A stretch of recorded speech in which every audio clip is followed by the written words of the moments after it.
Good morning, everybody. Welcome to the interview of the day. There's only one out there. Ignore all of those other charlatans. They have not got the exclusive that I've got here. Welcome, Matty G, my old chum, my old mentor, my old go-to for anything technical, including how do I log on to this computer. How are you, sir? You're looking very, very relaxed, almost as if everything's good in the world. I'd completely forgotten how these things have worked, and having been here since 9:20, was amazed when you turned up at 29 minutes to 10. Look, I'm nothing if not adaptable and able to get about. How are you, though, sir? You're okay? Really well. Just thought I'd had a bit of a. There we go. We'll just go back old school for us. Risk anything that we want with that. We even got the, as you pointed out last time, I've got the shine on the top of my head off the light switch there. Look, I wasn't going to mock you. As I said, with the image I put up there, you were in black and white. It's good to see that it's just not me that gets away with photoshopped images on calls. But anyway, we've got Peter Lawrence saying hello to you. Good pal of yours, of course, Foles. So for people that have been under a rock, Matt, let's just give them a bit of background there. So our magical, and of course, your life only really exists is when I came into it. That's how my narcissistic world lives. I came to try and pitch to you at a certain small business called Foxtons, didn't you? Trying to sell a certain bit of CRM software. It went really well, didn't it, that demo? I think not so much the demo. I was like winding it back a bit until you made that first approach, is for one of the better words. It was just as LinkedIn had started out, and I'd added myself on there to sort of trying to find, as it turned out, contractors for Foxtons, gas engineers, inventory cars, that sort of thing. And a guy called Simon Well popped up and added me, and thought nothing more of it. It was sort of around about the Facebook, that sort of time. And then we were there with our property management department at the Estate Agents of the Year Awards. Or property enjoying yourselves. And enjoying ourselves. Just won gold as best property management department in the country. And a guy crouched down next to me at the table and said, "Matt Goddard." I'm like, "Yeah." He's like, "Simon Whale, recognise you from LinkedIn." And, you know what that is, Matt? You can never be more than, if you've won an estate agency award, you can never be more than 5 foot away from a Simon Whale. I don't think we ever actually saw that award after that night, to be honest. I think it's in that dustbin with all the Reapit ones as well. Yeah, she puts the loads on her back. That's in my little cellar. That's good. But yeah, so you did hold a very senior position there, a very unique position, wasn't it? Because most businesses weren't of the size and scale could do what famously you guys at Foxtons did with suppliers there. I didn't, as ever, I buggered up the demonstration so spectacularly that you obviously didn't see the joy of moving over from the famous boss system, the in-house system at Foxtons at that stage there. But I did manage to, whatever it was, the thought of, with an introduction like that, you thought, this is a serious person I want to work with. And of course, we managed to convince you that that Reapit was the place for you. We were going into a very exciting point of development there, obviously releasing the account software, enhancing the property management software. And we spent a very exciting 10 plus years, didn't we, making that and the business itself, really something I think to be quite excited about, wasn't it? Very proud of, I think. But I think I was only saying to someone first thing this morning how having handed my notice in at Foxtons and going through that sort of 5-6 week period, I was waking up in cold sweats thinking, what have I done here? Why am I doing this? Because you'd come into pictures for lettings and client accounts, and you were saying, Reapit doesn't do lettings and client accounts. Why are you showing us this software then? And as you now know, at the time we were doing very much R&D, as rip-off and duplicate type approach. And subsequently, as everybody knows, at Foxtons we developed Boss for the front end and intern property management. And it even now does that client accounts piece and the online portals, etc. And so that came in. But then you and I obviously continued to speak. God knows why. I think it's lonely nights on the A4 driving home that I'd occasionally speak to you about whatever bit of PropTech at the time. It wasn't called PropTech, had approached us and sort of getting your view. And as you said, the lettings and client accounts finally came to market, and it was an opportunity for me to come across to Reapit. And as you said, Reapit doesn't do lettings. And what was great for me is joining back in 2012, I quickly discovered Reapit did do lettings and did it very well. It's just the difference with you as a salesperson. I guess you were going into pitches, not winning them, and saying, well, We don't do lettings. Isn't it a mystery how at least one of us isn't there still with that level of acumen and understanding of the industry? I think when I said to you what was a tenant, that you sort of like that. If that's the level of understanding there, I could make this my own my own special place. But clearly, there were a lot of people who knew very a lot about obviously the process. But I think what you brought into the core there, wasn't it, was your knowledge. Obviously, you're very good technically. That to be able to marry that as well with the agency expertise and sort of, you know, that level of organization that you put behind things as well was a perfect partner, wasn't it? Certainly at that point in time for where we both were as businesses, as you knew, wanting to do something new. Actually, it's an incredible opportunity because at the time, and as we know, and even now, estate agents were quite fragmented. You had the sales system, you had maybe a front end lettings with some prop man, you had client accounts. So you had that sort of your client was in multiple disparate databases in that sort of core CRM space. And obviously what we were able to do is we built out client accounts and we grew from, what was it, a couple of hundred tenancies to the 250,000 as it is today and rapidly growing still. We managed to bring that into a single system and really to bring to the market the best client accounting product, and obviously still the only single ICAEW accredited products in the market. But crucially, you slowly started to understand what property management and client accounting as well, and that to me is a huge achievement. I think understand is a bit. I was able to parrot. I was able to say it's ICAEW, and sometimes, and this is why I do like you. Why we've always gone. You were a complete bastard, and I would say that in a major pitch, and you'd say, "And can you just explain a little bit more about what that accreditation means, Simon?" And I would stare back like Homer Simpson with doing the clanging in his head. But anyway, enough about that. The only thing I loved about that accreditation process that you went through was, of course, that you had to sit in a room by yourself for 6 weeks. Going through all of the hoops and jumps and everything else there, didn't you, to make it work? Because of course at the time we were appreciative that we were entering a marketplace that was very, you know, still obviously dominated at the time by CFP, the granddaddy of, you know, of lettings and accounts products. We were coming new and we had to be taken very seriously. So your background again came into play here, didn't we? So going to the ICAEW and being accredited, and the famous thing I always used to talk about was, you know, you reconciled to the penny, every single day, or I think every minute of the day, was a critical factor in proving to people that why that product was so strong. And it very much still is. And you know as well as I do, we had some challenges over the years because we enforced that sort of penny reconciliation, or penny perfect, as your marketing team deemed it at the time. And it was very much a case of that created challenges. And the brilliant part now is, as our industry becomes more and more regulated, and we've got CMP, we're going to see more situations where people do need to have that. And if you've got software that enforces that as part of your processes, then absolutely. And as we touched on their process, you know as well as I do, that's very much part of where I've come from and where I've sort of worked my way through Reapit. But just on the client accounts piece, I think, you know, you have been able to sort of evolve, for want of a better word, and understand it. And I think the other part that I've been heavily involved in, especially over the last few years, is foundations. And we'll probably come back onto it, but this word gets bandied around sort of like client accounts, and it's a bit mystifying. But actually, I don't think it needs to. And what I'm looking to do is actually maybe dispel some of the noise and the myths around that, and just actually simplify it into being actually what is foundations and what can it do for me as an agent in terms of taking my process forward. But that's going to be a real key part of me now with my business going forward. And again, another term that I'm using is systems integrator, which is a technology and an industry term. Okay. I'm coming back to that. I'm not letting you off that, because as usual, you've gone into techie bullshit or whatever else that no one. It's just another one you can use. You can throw around there, stick on a presentation. But we're going to come back to that. So look, all that said, of course, is I can imagine Chris Watkins shouting at the screen now. Ask him the question, Whaley. Ask him the question. Look, you've obviously had a load of time, load of respect. You still clearly love the company there. So I mean, asking you the obvious question, you know, why leave Reapit and why leave now? Yeah, I think I said jokingly and glibly yesterday that I hit 40 last year. But actually, crucially, as you know, once we did the management buyout, I went out to Australia for 6 months. I had a really interesting time out there working within a smaller business, working with estate agents, again, very much hands-on.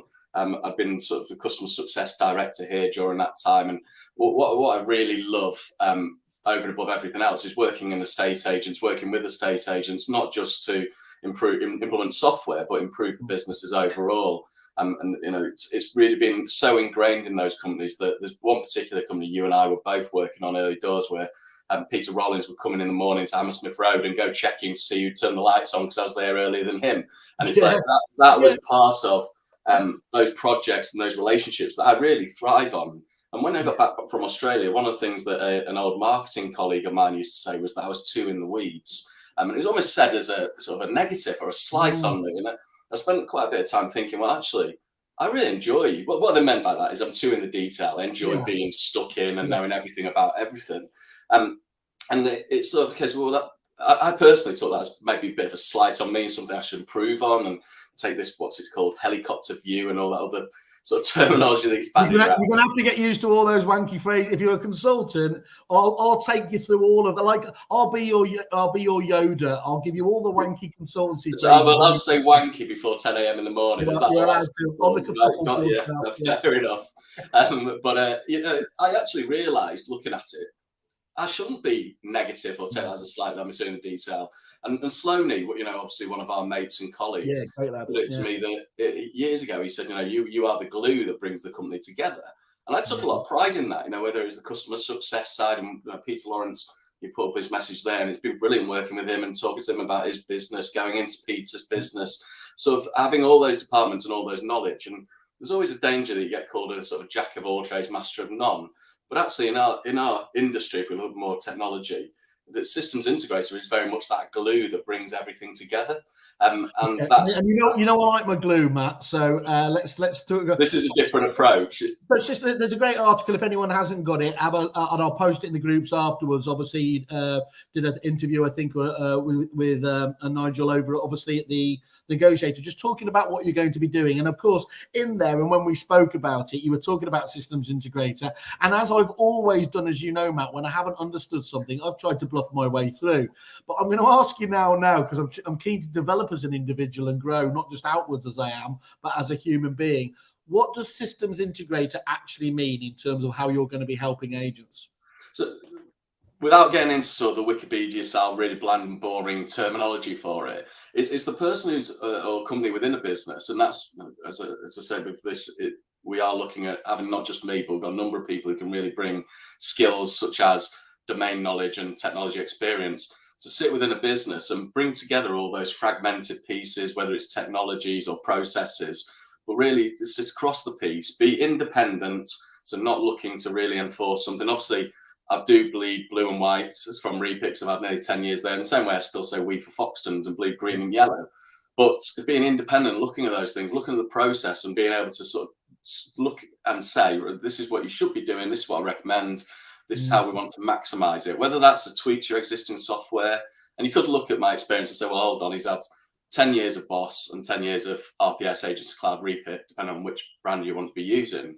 But actually through that, we had Vibra Premise at Foxtons, and you know as well as I do that one of our clients called me up for help with Vibra Premise while we're looking to transfer them away because they could get more advice and experience from me than they could actually from Vibra Premise. I think that was one of my famous ever stories where we were getting support calls from a competitor's software because of how much you got to know, obviously, the products from data conversion side of things, didn't you? Because that was one thing that Reapit did exceptionally well. Data conversion was always a tick in the box that all CRM companies had on there, but it was a spectrum, wasn't it? And some of it you were lucky to get any of your data across.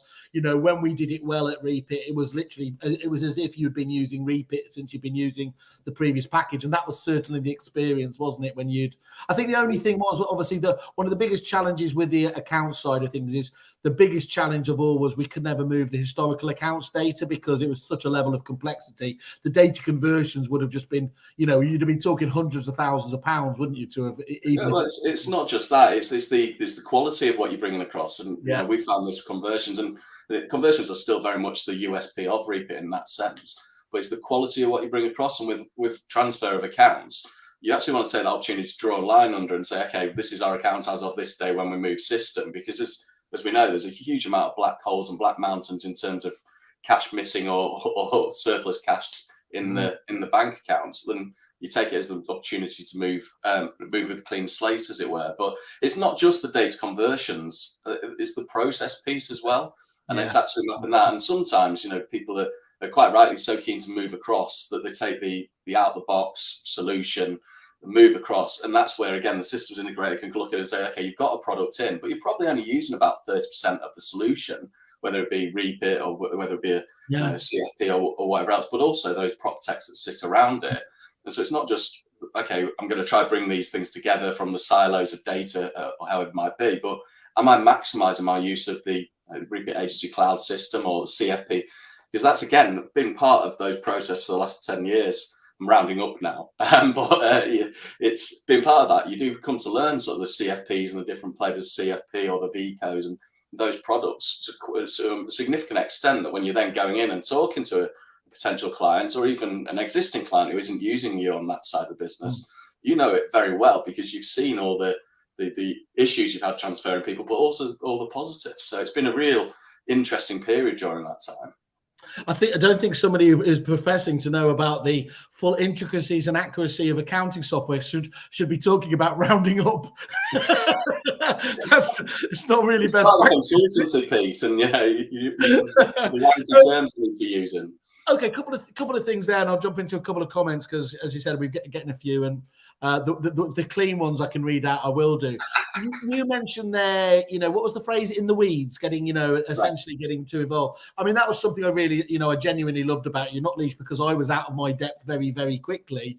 But you would really, you'd have an appetite to do there, and it wasn't that you didn't have that helicopter view of courses, but actually you saw that ability to get down and dirty and make things happen. So I think we've always come from a similar place, albeit mine's come from gut instinct and what I got, and yours has always come from that knowledge base. But I think we've always been very like-minded, haven't we, in our beliefs of what great agency could look like, and not least because, as you said there, you've worked for some of the very best. But one of those beautiful halo effects when we look back on our careers is that we've been lucky enough to work with, without doubt, some of the very best businesses in estate agency actually around the world. Admittedly, primarily the UK, Australia, and the Middle East, but some absolute behemoths. And we wouldn't have been doing ourselves justice if we hadn't had allowed some of ourselves via osmosis to see what the best agents do, don't they? And what some of those similar factors and things, what's the common link there? Just on a very top level point there, Matt, what do you think, having worked with some of these great businesses, are there traits, is there things in their DNA that you can see that sets the very best apart from the rest? Yes. And firstly, what I'd say is you talk there about the Foxtons and the corporates with the huge volumes that they're dealing with, and therefore almost taken as a given that they have a really streamlined processes and efficiencies and the best service and these things because of their size and the ability to use that economy of scales. But that's not necessarily true. We work with some companies, as you know, with smaller portfolios, 1-2 offices, who have got those right values and the culture and the approach that dictates that, okay, they've not got 18,500 tenancies and can't maximise by having a department for this, a department for that, a department for the other. But I think it was, we were listening to years ago one of Peter Knight's sessions where it was either Dale or it was the guy from Green & Co. had said, when do you start employing a team to do prospecting? And it was Dale, was it? And he said, not a case you wait until you've got enough properties or offices or whatever to employ a team. You just make it part of someone's job and it's a dedicated part and you start immediately.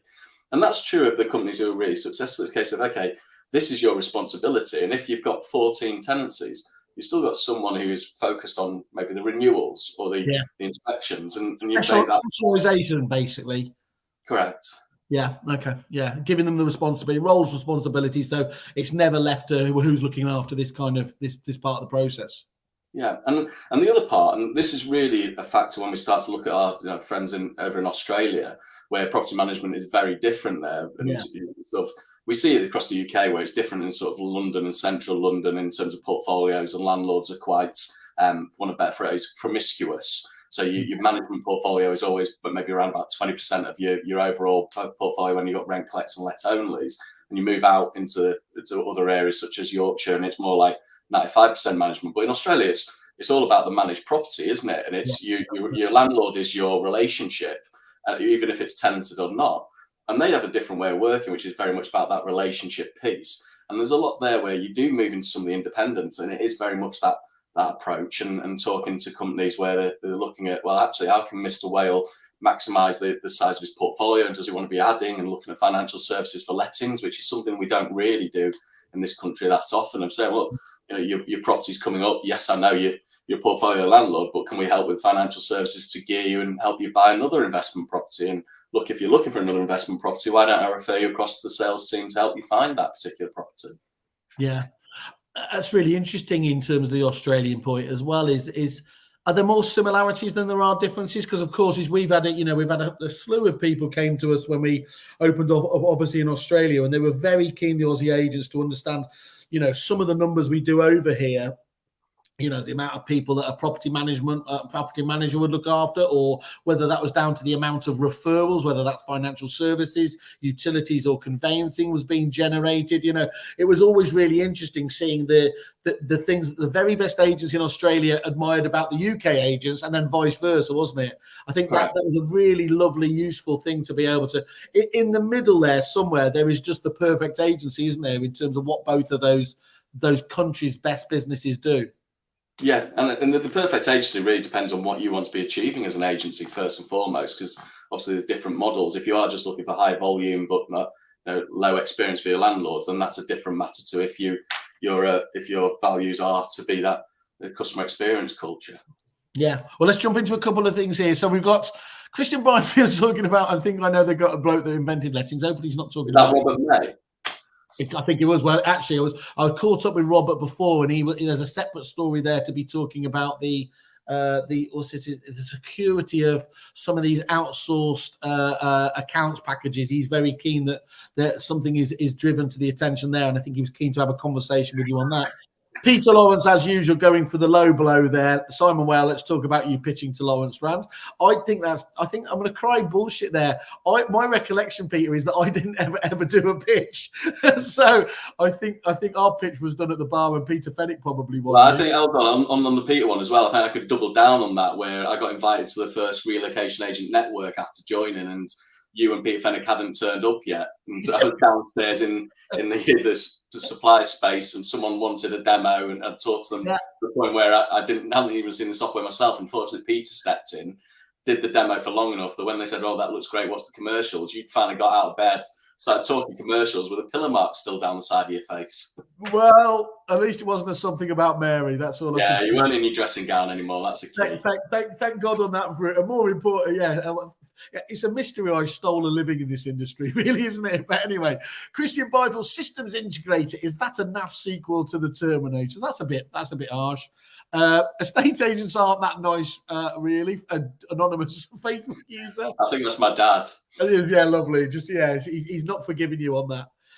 Okay, so let's talk about something else then. So, looking at agents as you see them at the moment and everything else there. I mean, again, whenever I pretend to do my consultancy bit here, the first thing I'd go into is in a estate agency business and say, look, if you haven't got your sales and your lettings together, there's the lowest of low hanging fruit there, isn't it? Is to bring those efficiencies there.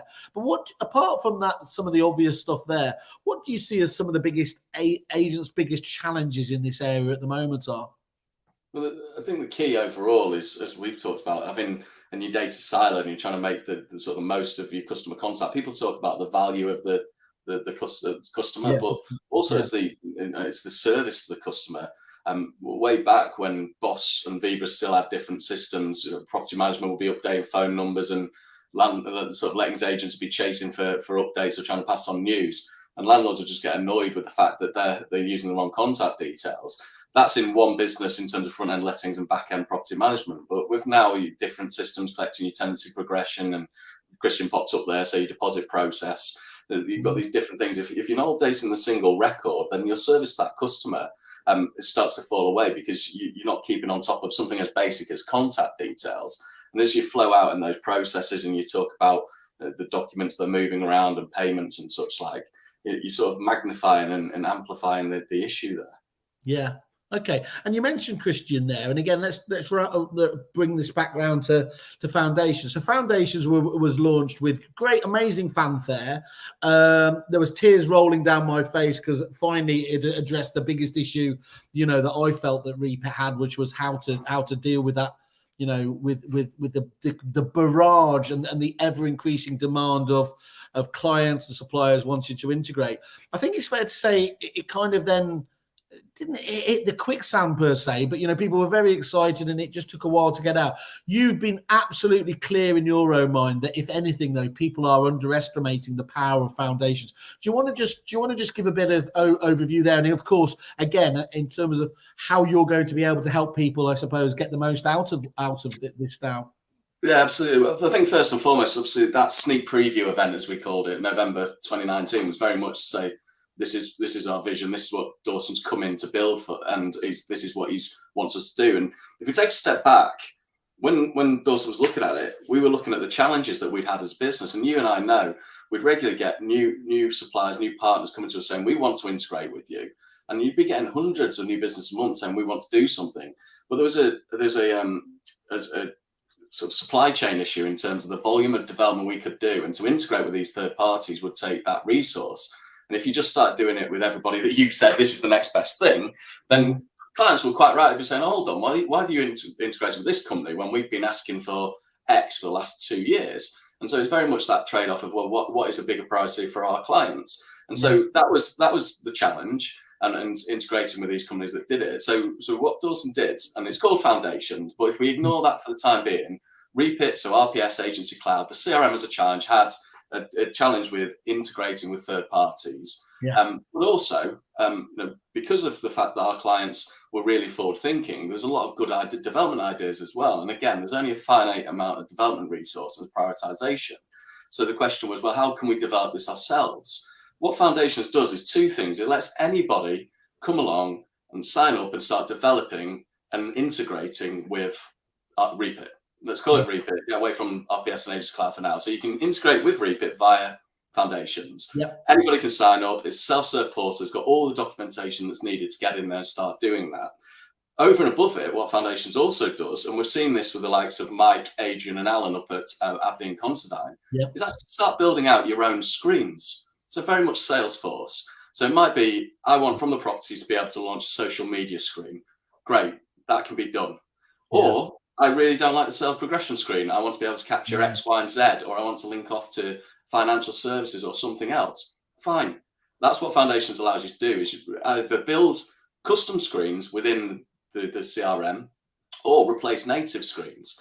And as we've said before, that in itself, sorry to interrupt there, Matt, but that is, when you get your head around that is just such a staggering state of intent, isn't it? Because we would often in the past get requests, can I just change that button there? And in an agent's mind, it was incredibly simple there, but without having this framework, this customizable framework already set up there, that could lead to you having loads of, we all talk about variants these days because of a very different reason, but you could end up as some other competitor packages did with versions going down a dead end, can't they? And then making it really difficult to upgrade them because you've made so many changes over here in one product that it's not easy to keep upgrading them without breaking something that's in there. So the key part about, again, my understanding is Foundations there is that's thought out to a degree that enables these fantastic customizable features without stopping the whole platform from still developing as it needs to. So yes, and that was one of the biggest successes of Reapit when I looked at it. The way that Dominic in his mind had made it that you could have a single product that's upgraded, but you could customize the marketing screen or you could customize this, that, and the other. However, the onus was always on Reapit to develop it and schedule it. Whereas now the shackles are off. You can go in, develop a screen yourself, replace the screen, extend it, augment it, and it's something you've just worked totally within your want and ability to do that.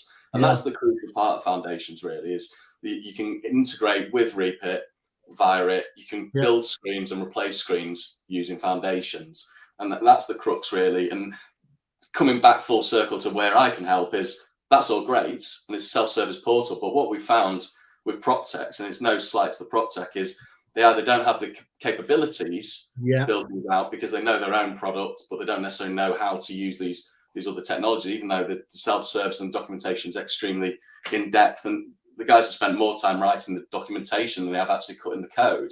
But it's pairing that knowledge of the technology with the domain knowledge of the sales progression or how things flow across tense progression. And that's, again, the glue that to bring those things together is where I can help either the PropTechs or the agencies really utilize foundations.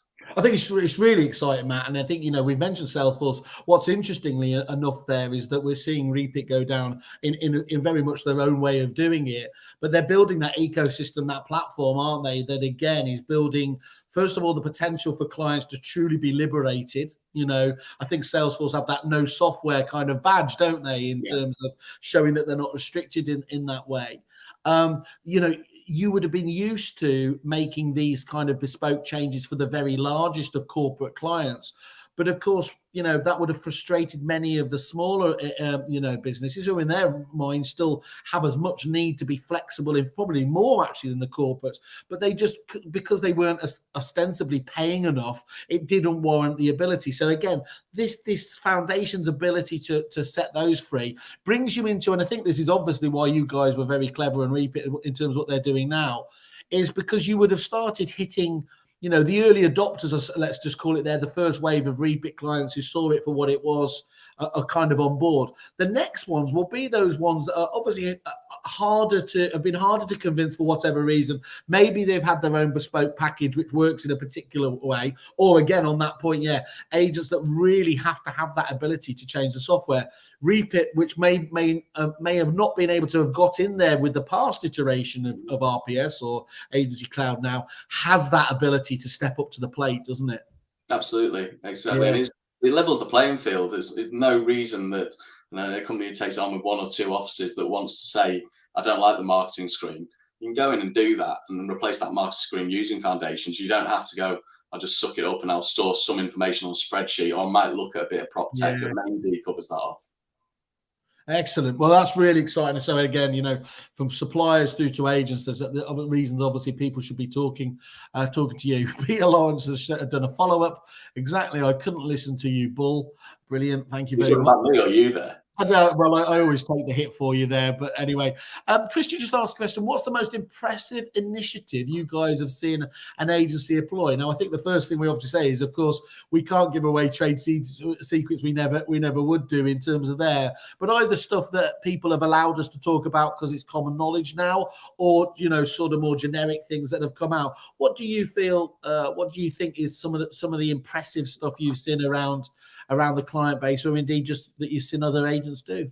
I think for me, the ones that always come back to are the people don't necessarily, it's not about the technology first, it's about the habit. So it's people who have put up a whiteboard, for example, in property management to record the number of tenancies or the deposits or the various things that they have as a sort of a KPI or something they're measuring, and have it on a whiteboard in the office so everybody becomes aware of what the goals are for the business. And once you've got something like that in a whiteboard, in something manual, then you can start to look at actually adopting the technology rather than do the opposite and get a bit of PropTech that looks good and maybe does some interesting screens for you, and then try to work out and get it as part of your culture. It's actually get the habit and the culture in first and then look at the technology. Great advice. And some of the stuff I've seen you do, where it gets really exciting though, again, is do you want to talk about kind of the, you used to talk to me about kind of the optimal performance reports and things like that, didn't you? Where you're actually really able to, it's not a gut feel again there. You see that there's a bit of inefficiency in a process or something like that. You can literally start to measure what's taking too long, benchmark that against what, looks like, once you understand the kind of where the estate agent fits in terms of culture there. Do you want to just elaborate in terms of how that's possible and what you're able to do there? Yeah, so I think the modern term is operational performance analysis, but actually in the old-fashioned way, you call it time motion, back in when it was all industrial in the factories and things. And it's very much looking at, not just in the big agencies and saying, well, how does that department interact with that department and what's the process through, but right down to, as we say, the one branch, the two branch, the smaller portfolios, and actually looking at all the individual processes, doing the process maps, And one that stands out, I've got a raft of people who we've worked with over the years that we're lucky enough to now call friends. But one of the ones that stands out is where sort of a client accounts department's running their new let process on a Monday and Tuesday, and they're chasing the front office manager for some feedback. But they're actually doing it, say, from 10 to 11 in the morning. And the front office people are told to only be doing call outs from 9 till 12. So those two departments are immediately sort of butting heads and not interacting, which sounds, when you play it through, as something, well, that's immediately obvious. You know that as a business that department's doing this and that department's doing that. But once you actually perversely step back, so not be in the weeds, but with that level of detail of knowledge, and say, well, there's the point that's causing friction, and you actually align those departments so they understand, then that starts to make the difference. But again, it's not just about technology or process, but it's those sort of three pillars that you and I have always talked about: the people, product, process. It's the people part. And one of the best things that we ever did at Foxtons was you had the client accounts department who maybe really hated particular offices because of challenges, but they never understood the challenge that maybe the Hampstead managers had with the nature of the landlords around that area. So they just saw it as a more difficult task when a Hampstead file came through. But once you align sort of the lettings front office with the property management teams, with the client accounts team, and all of them were working on the same files in the old days, the paper things that came down in the cars, but actually became aware of the portfolios and became part of the same rewards process. So if you're having a quarterly target meal and your South Ken office hits it, it's not just the South Ken front office that goes, it's South Ken prop man, it's South Ken client accounts. They're all part of the same team, even if they're in disparate locations. Having that buy-in and that sort of team ethos really makes a big difference. And that's part of the people and the culture, not a technology or a product process. That's really, that's again really fascinating thinking about it. And again, one of the things you see in so many is that they just think that that's the way it's always been and it always will be. There's that natural friction, the classic sales downstairs, lettings upstairs. But actually, it doesn't have to be that way, doesn't it? And I think one of the things that people can get a bit isolated about is because, unless you're lucky enough to kind of be in one of like Peter Knight's groups where you go to see non-competitive, agencies and understand how they work and have their eyes open, how do you possibly benchmark and look at what's possible? And that's where I think it's just going to be such a godsend for businesses, like ourselves, yourself, are there obviously opening up. In fact, we need to talk about that now, Matt, aren't we? Because I'm a bit disappointed. Have we not got our merch to you? But you're obviously Matt Goddard. Well, if he used to give you my address. That's fairly probably, I'm scared of Brixton anyway, or wherever you are now. So, but we're really, look, the first moment I heard you obviously coming out into the wider world, I just said, well, look, we have to talk because so much of what we're doing is aligning, isn't it? And I'm really pleased to be able to talk about. You're going to be obviously one of working with us as one of our Kerfuffle consultants, and I think it's that. So thanks very much for that side of things. I just see that what you're doing here is so important. But I'm going to ask you an unfair question. Is this a niche for the very largest agents, or is this just for people who are very clear in their own mind as to what they want? What does the perfect, I suppose, client look like for you? I don't think it's a niche just for the larger agents by any means, because as you know, and one of the big factors for me when I left Foxtons was having done 10 years in one company that works in one very specific way. And yes, we'd evolved and we'd grown. It was that opportunity to work with companies all over the country and then in due course, obviously, all over the world. It's also, you might say when I joined Reapit, we were the top certain number of branches and such like. But actually, when you talk about some of the portfolios and the companies we worked with, there were people. The only difference really, and the only key thing we're looking for is people to be open to or keen to understand where they may be able to improve their business further. Because it's all well and good saying, okay, well, we recommend you do this, this, and this. But unless somebody's keen and willing to try implement those things, and yes, some of them might be cause a bit of friction within the teams. If, for example, we've seen, and it's horrible when it happens, but unfortunately we have seen situations where mid-project, someone high up decides to put the entire client accounts department on notice of redundancy because they see this. I remember. It's a laugh about it, but we had to change our. Do you remember we had to change our sales process because we did have to warn the business owners that there could be really difficult moments in the process of reviewing the software, where the accountants in particular would look and start looking around to each other and realizing that this had the potential to replace them and their jobs. And we would have to go into this almost, look, this, it doesn't make sense to have somebody doing it that, a computer can do efficiently, much more efficiently and obviously cheaply there, but you can be proactive. But we had to start setting it up, because what we started to see was those same accountants suddenly became very anti, almost terrorists in the room, didn't they? Because quite understandably as well. Turkey's voting for Christmas. Well, that's it. And it was difficult, obviously, for us being, well, not so much for you because you'd done your sales pitch and disappeared off by then, but us implementing it. So to walk into a meeting where you've got a good rapport with people and discover that. But actually, the companies that were really successful in that respect realised that actually these people are brilliant at doing certain things. And let's get rid of that mundane admin. If they're spending half the day importing a bank statement, let's get rid of that and focus on the proactive side of things. And it was those companies that had that mindset. And okay, you don't have to have 3 people importing the bank statement. You can have one person that's done in a couple of hours, you've reconciled, and now you can put those people onto other tasks that you've been wanting to get onto, and now you can't. And that's where it was really positive, and it was that different angle around it.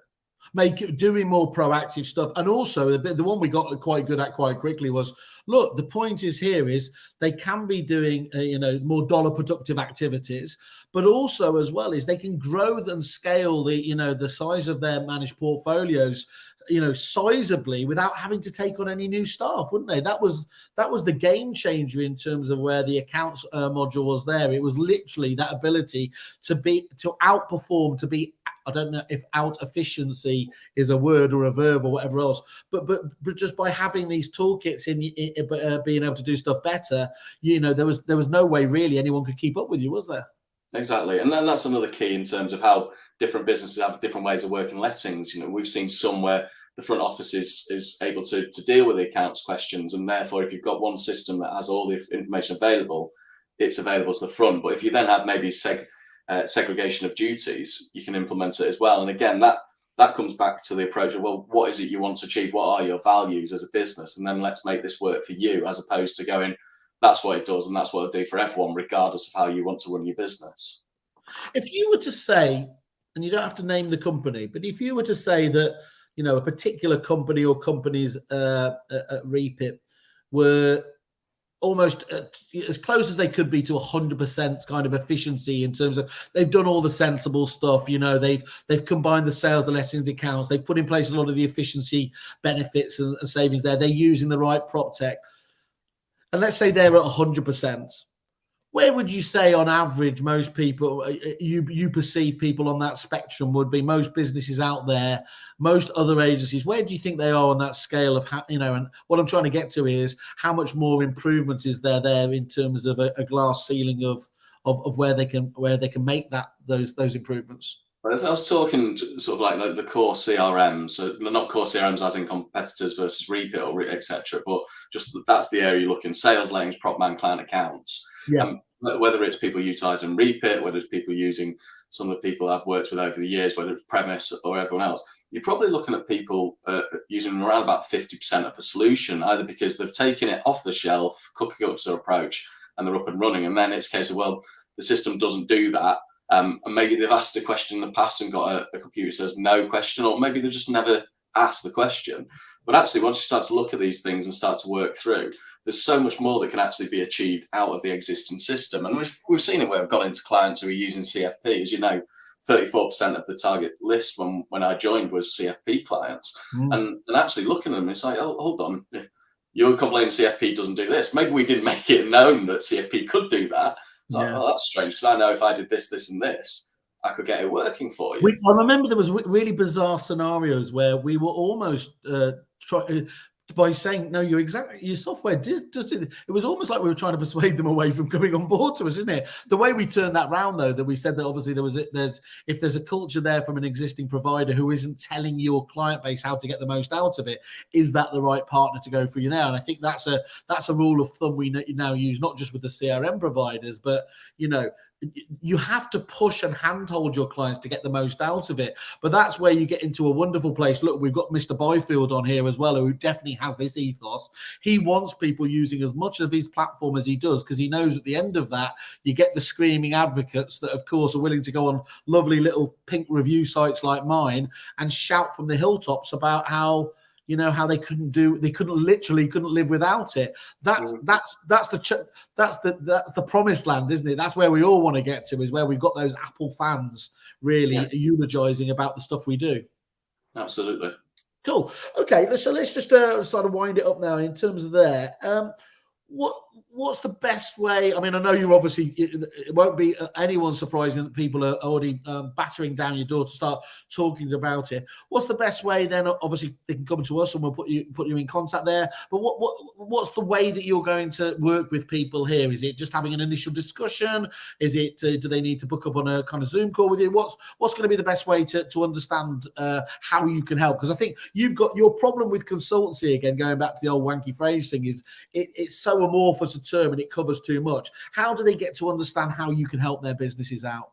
Well, there's two ways really. One, obviously, if they're Kerfuffle members, then they should be talking to obviously you and Fan and seeing how the sort of me working with you guys can help them in turn. But if they're not, or if they're looking for something maybe a bit more specific, then it's a sort of initial chat just to understand and crucially, is it something that I can help them with? And from that initial chat, we take it from there. And you're very good, aren't you? You've always been one of the best in terms of being. If I can't help you out, or you ordinarily will know somebody who will do. But being able to say that's not my skill set. But I think there's going to be very few areas actually that you're not able to help out with there. So, well, anyway, Matt. I mean, I think it sounds very exciting. You're obviously you seem to be really up for it and enthused at these opportunities here in terms of what you got in your kit bag. Yeah, I'm really looking forward to being back in the weeds, Whaley. Back in the weeds. Well, let's just finish off with a couple of comments here. Mr. Byfield himself, talking to other suppliers, there's still some confusion over the costings, in particular, trying to understand the numbers of calls and data charge. I think what he's talking about here is the foundation. It's almost like we could actually give you the get out now. Well, I'm not there, but I think that actually this is something that you've been quite passionate about, isn't it? Is that you've said that there has been a lot of noise about this as well.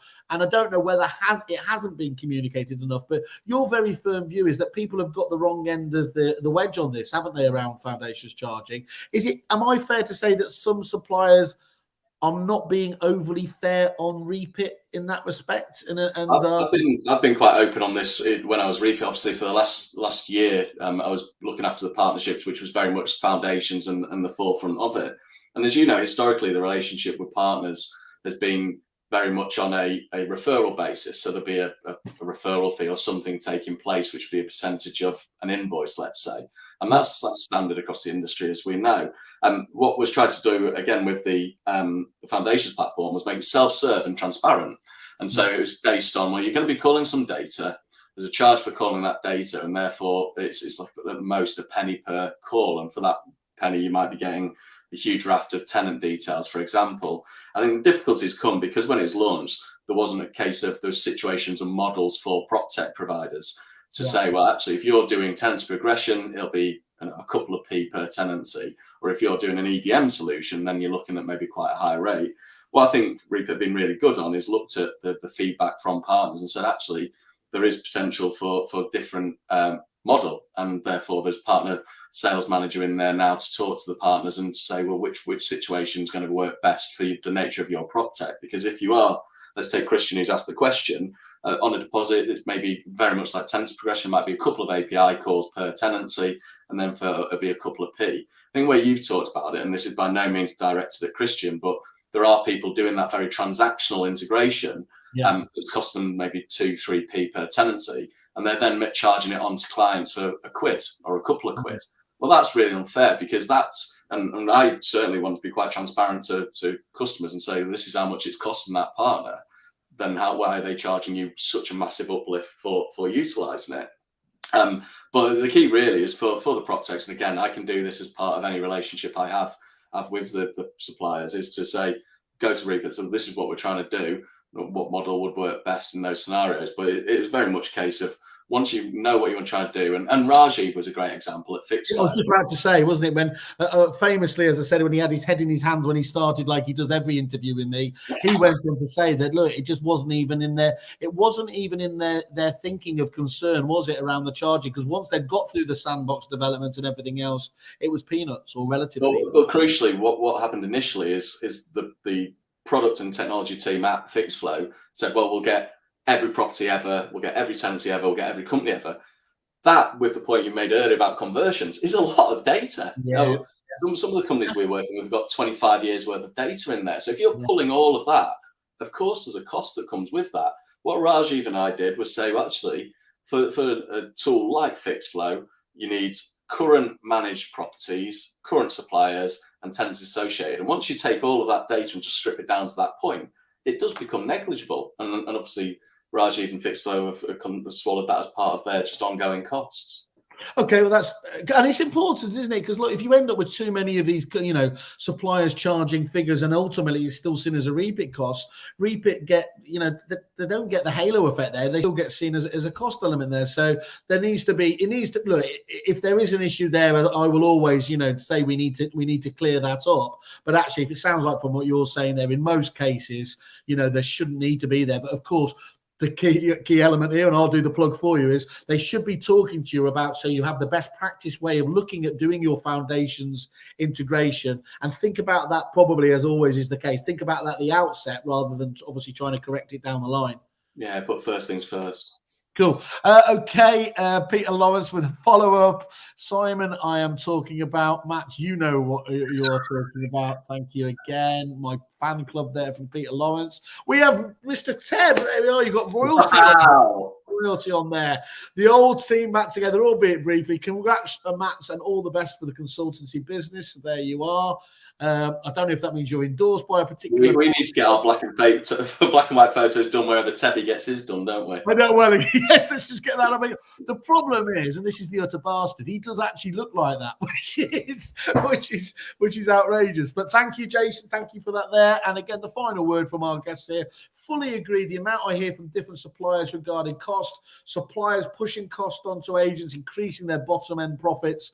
Is rage a particular font? I can just feel the anger. No, look at that final sub-sentence. So all costs seem to be pushed back to agents, and to be fair, it isn't all suppliers. So that's a good point. So look, well, there's a few of us out there, but we're going to make sure we get to the bottom of this, and get to the bottom we will, won't we? To just clarify which of those people who are. Let's be honest, it's price gouging a bit, isn't it? So that needs to sort itself out. Matt, look, genuinely, I couldn't be any happier. We'll obviously be promoting out to our agency clients, out to our fantastic, obviously, supplier clients. Everyone's gonna want a part of you, which I think is probably what you want to hear about. Although you were actually looking for a better work-life balance, so I don't know if that's gonna really work, is it? Well, for those that know me, my phone number's still the same, and the website's got all the contact details on there as well. Good stuff, matey. I don't know. Congratulations feels the wrong thing, but you're setting up your own business. Obviously, is always very exciting. There, I think you've got a unique skill set. I've been always very, very vocal, apart from when you're taking the piss out of me, about what a unique talent you are, and obviously you'll see that without a shadow of a doubt. We'll be shouting about it there, those ones that we're unable to do, about some of those businesses that you're able to help over the coming months and years. So for now, mate, thank you very much for joining me out, explaining it, and obviously we'll keep everybody updated as we go, won't we? Yeah, and thanks for staying up for the call. I made it on the call. That's the first and most important bit. Everyone, thank you very much. Cheers, Matt. Cheers, guys. Ta-ra.